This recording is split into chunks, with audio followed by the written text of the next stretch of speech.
ఆంధ్రప్రదేశ్ అసెంబ్లీలో పయ్యావుల కేశవ్ గారు official report release చేశారు. మన ఆంధ్రప్రదేశ్ అప్పుల గురించి కొంతమంది సభ్యులు అడిగారు ఎంత అప్పు ఉందో చెప్పండి అనేసి. సో ఆయన చెప్పారు, మన ఆంధ్రప్రదేశ్ అప్పు జగన్మోహన్ రెడ్డి దిగిపోయే టైంకి 4,92,000 కోట్లు, 2019లో చంద్రబాబు నాయుడు దిగిపోయే టైంకి 2,63,000 కోట్లు.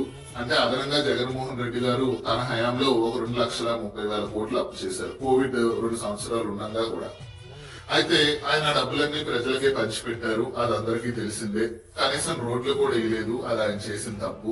అన్ని జనాలు డైరెక్ట్ అకౌంట్ లో డైరెక్ట్ గా వేయడమే ఆయన చేసిన పెద్ద తప్పు. అయితే ఇక్కడ ఇష్యూ ఎక్కడొచ్చిందంటే, చంద్రబాబు నాయుడు గారు ఎలక్షన్స్ ముందు చెప్పిన అబద్ధాలు 14 లక్షల కోట్లు అనేసి, మొన్నటికి మొన్న ఆయన అసెంబ్లీలో 10 లక్షల కోట్లు అనేసి అబద్ధాలు చెప్పి పుంకాలుగా వాళ్ళ మీడియా ఛానల్స్ లో, న్యూస్ పేపర్ లో ఇష్టం వచ్చినట్టు న్యూస్లు రాపించుకొని ఒక ఫేక్ ప్రాపగాండా నడిపారు ఎలక్షన్స్ ముందు.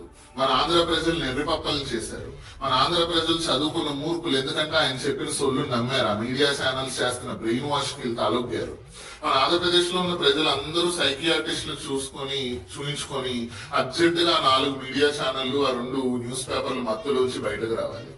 ఇప్పటికైనా కానీ వీళ్ళు వాటిని చూడటం మానేసి చంద్రబాబు నాయుడు గారు, పవన్ కళ్యాణ్ చెప్పే సొల్లు మాటల్లో ఏది నిజమో ఏది అబద్ధమో గ్రహించుకొని వాళ్ళకి సరైన డెసిషన్ తీసుకోవాలి.